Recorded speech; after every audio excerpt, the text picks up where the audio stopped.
Hey tubers, we got 13 BMW X with a no start situation. They did the head, and after that it never started. The water poured down the right side of the engine over there. They changed that. That changed the ignition module. They changed the fuse box.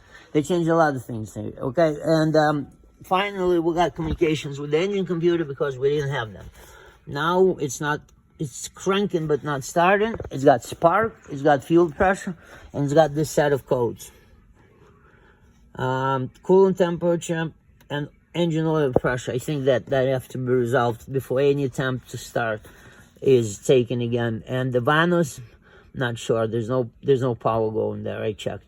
So we're gonna fix them 2 codes and take a shot at starting it again. Thank you.